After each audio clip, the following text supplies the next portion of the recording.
একটা গাছ দেখো একসঙ্গে 10খানা ঘন্টা জবা হয়েছে। এই প্রথমবার হলো একসঙ্গে 10খানা গাছ, এই ফুল, এইটুকুনি গাছে 10খানা জবা।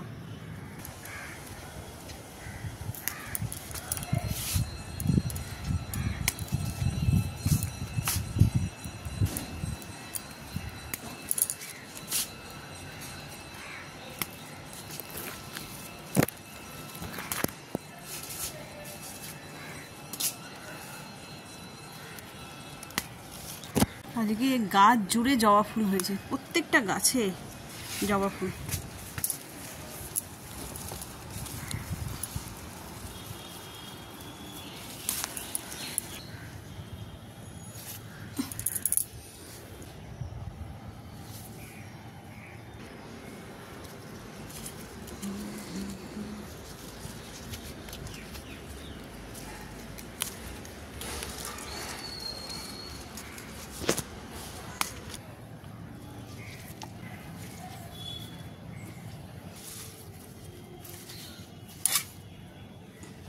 এইরকম এক ঝোড়া জবা ফুল ফুটতে দেখে সত্যি খুব আনন্দ লাগছে।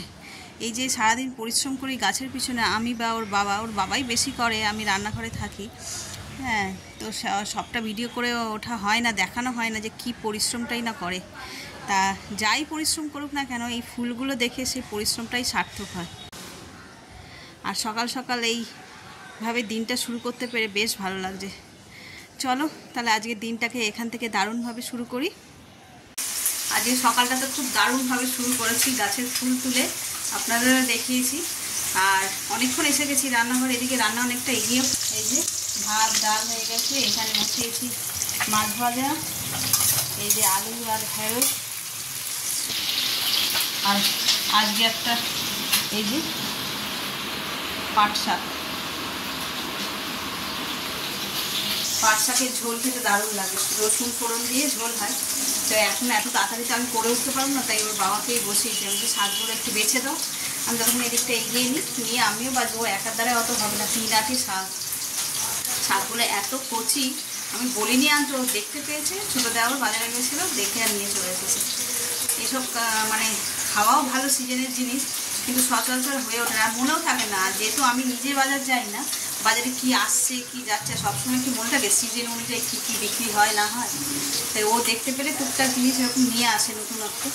তো অনেক দিন পাট শাক খাওয়া হয়নি। চলো আজকে শেয়ার করো কীভাবে পাট শাক রান্না করি। অনেকেই জানে, তবে বিভিন্ন ধরনের লোকে খায়। কেউ ভেজে খায়, কেউ ঝোল খায়, কেউ ঝোলের মানে মাছের ঝোলের মধ্যে দিয়েও খায়। আমরা তো শাকটাকে শুধু শাকের আর কি রসুন ফোড়ন দিয়ে ঝোল করি। তো সেটাই দেখাবো কীভাবে আর কি করি। আজ সকালবেলায় বলেছিলাম আজকে পাট শাকের ঝোল রান্না করব, ওটাই আজকে তোমাদের সঙ্গে শেয়ার করবো কীভাবে করি। প্রথমে এই যে শাকটাকে ভালো করে ধুয়ে বেছে আর এই একটু সিদ্ধ করতে বসিয়েছি। আর এদিকে বসিয়েছি দুধ চা, এটা হয়ে গেছে যদিও। এই যে শাকটা সিদ্ধ হতে একটু সময় লাগবে যেহেতু, সেই জন্য ভাবলাম যে ব্রেকফাস্টটা করে নিয়ে তারপরে শাকটা রান্না করব। আর এই কালকে লুচি রয়েছে অনেক, সেই লুচি দিয়ে আর দুধ চা, এটাই হচ্ছে যে ব্রেকফাস্ট। তরকারি আছে, তাও এটা বেশ আমার মনে হয় অনেকেরই পছন্দ, লুচি দিয়ে, বাসি লুচি দিয়ে চা। চলো তাহলে ব্রেকফাস্ট করে নিয়ে তারপর তোমাদের সঙ্গে শেয়ার করছি কীভাবে পাট শাকের ঝোল বানাই। দেখো পাট শাকটা সিদ্ধ হয়ে গেছে, শাকটা বেশি সময় লাগে না।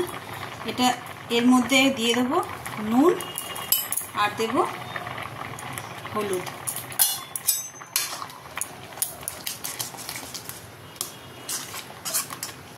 দিয়ে 2 মিনিট রাখবো, রেখে আর নামিয়ে নেবো। তারপরে এতে ফোড়ন দিয়ে দেবো। দিয়ে দিয়েছি, তেলটা গরমও হয়ে গেছে। এতে ফোড়ন দেব 2টো শুকনো লঙ্কা, দেবো রসুন কুচি। হালকা ব্রাউন কালার হয়ে গেছে, এবার এতে দিয়ে দেবো পেঁয়াজ কুচি। লাল লাল করে পেঁয়াজটা ভাজা হয়ে গেছে, এরপর এতে দিয়ে দেবো আগে থেকে সিদ্ধ করে রাখা পাট শাকটা।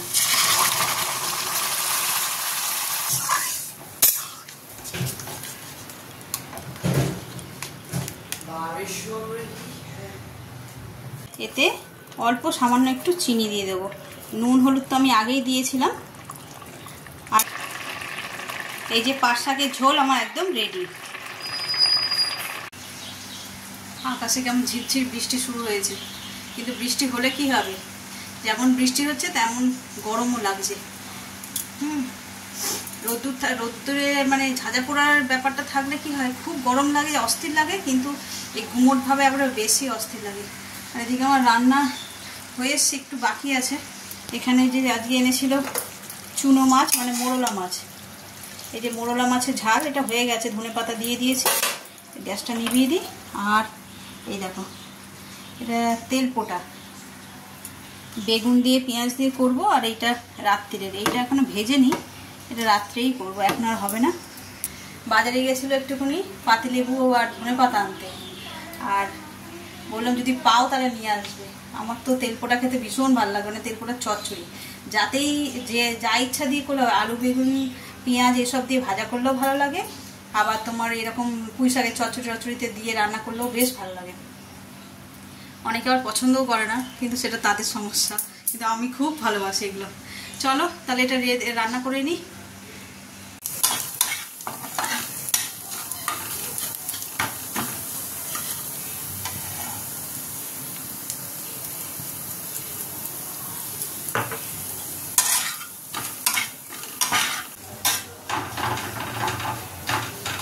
এই যে ছেলে সন্ধ্যেবেলা টিফিন হচ্ছে, আজ স্যান্ডউইচ খাবে।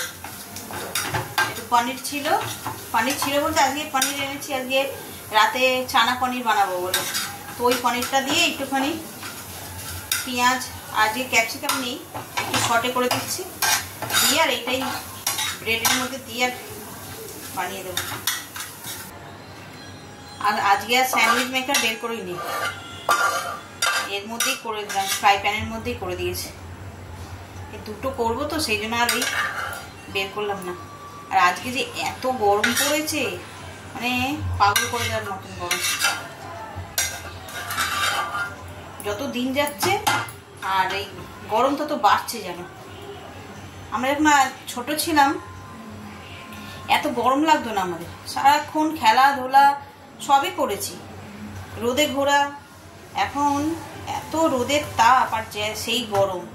আমার তো তখন যখন ছোট ছিলাম তখন এসি ছিল না, এসির চলই ছিল না তখন। যা গরমের পড়েছে এখন সব ঘরে ঘরে এসি। আর এই যে আমার স্যান্ডউইচটা রেডি হয়ে গেছে, দাঁড়াও দেখাই। এই যে চলো বাবা, দেখো এখনই ঘেমে নিয়ে স্নান করে গেলাম। রাতের তরকারিটা করতে পারলে তারপরে গিয়ে কাজ মিটবে রান্নাঘরের। তো আজকে বানাবো চানা পনির, ওটাই তোমাদের সঙ্গে শেয়ার করবো কিভাবে বানাই। চলো এটা ওকে দিয়ে দিই, দিয়ে তারপরে বানাবো। ও এসি চালিয়েছে, একটু এসিতে দাঁড়িয়েও নি। এনে দেখ, আমাকে দিয়ে আয় একটা না, দেখি খায়।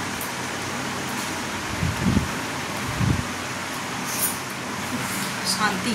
একটু 2 মিনিট দাঁড়িয়ে নিয়ে তারপরে যাবো গিয়ে পনিরটা বানাবো। চানা পনির করার জন্য কড়াই তেল দিয়ে দিয়েছি, এবার পনিরগুলোকে ভেজে তুলে নেব।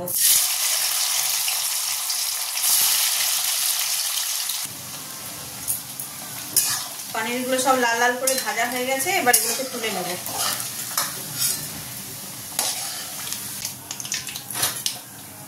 এবার কড়াই দিয়ে দেবো শুকনো লঙ্কা, তেজপাতা, আর দেবো অল্প সামান্য গোটা জিরে।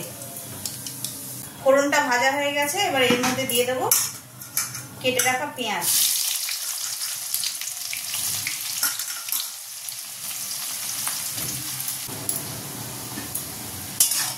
দেখো পেঁয়াজটা ভাজা ভাজা মতন হয়ে এসছে, এখন এতে দিয়ে দেবো কেটে রাখা টমেটো।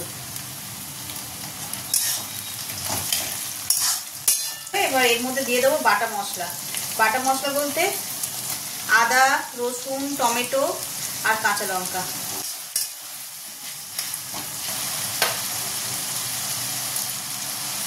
দেব হলুদ, আর দেব অল্প একটু কাশ্মীরি লাল লঙ্কার গুঁড়ো, স্বাদ অনুসারে নুন, আর দেব চিনি, চানা মশলা, সানরাইজের চানা মশলা।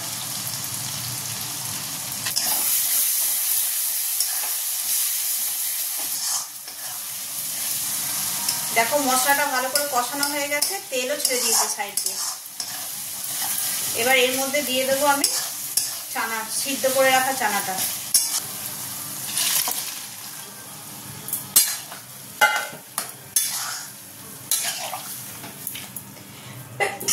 পনিরগুলো দিয়ে দেবো।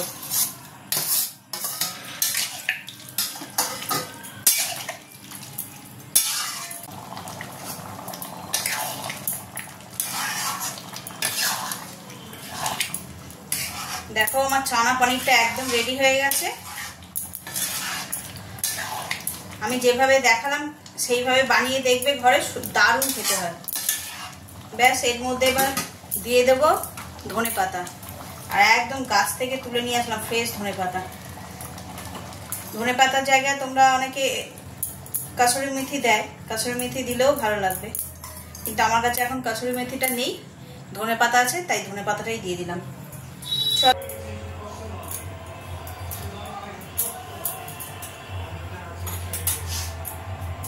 এদিকে চানা পনিরটা তো হয়ে গেল, আর রাতের ডিনারে এই চানা পনির আর রুটি। কিন্তু তার সঙ্গে আর একটা জিনিস যেটা না হলেই নয়, সেটা হচ্ছে স্যালাড। স্যালাড না হলে রাতের বেলা এরকম চাটপাটা খাবার ভালো লাগে না। তো আজকে একটা স্যালাড বানাবো, সেটা হচ্ছে যে লাচ্ছা পেঁয়াজ। আর লাচ্ছা পেঁয়াজ কী করে বানাই সেটা দেখো। এই যে পেঁয়াজগুলোকে রিং রিং করে কেটে নিয়েছি, হ্যাঁ, আর এতে দিয়েছি ধনেপাতা, আর একদম ঝিরিঝিরি করে কুচিয়ে কাঁচা লঙ্কা দিয়েছি। আর এতে দেব ব্ল্যাক পেপার, লাল কাশ্মীরি লঙ্কা গুঁড়ো, আর দেব নুন, আর দিয়ে দেব লেবুর রস।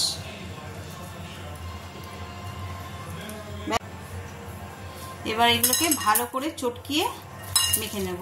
এর মধ্যে সর্ষের তেলও দেয় হালকা, কিন্তু সর্ষের তেলটা দিলে কেউ পছন্দ করে না খেতে।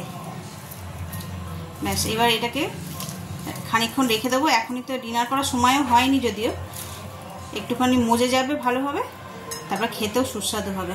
এই যে লাচ্ছা অনিয়ন।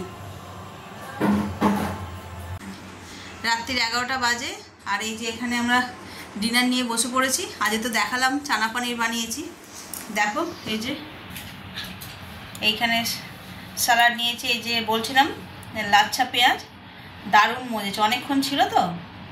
আর এই পনির, এই চানা, রুটি, শসা, আর এই যে এখানে আম কেটে নিয়েছি। চলো তুমি খাওয়া শুরু করো, খেয়ে বলো কেমন হয়েছে।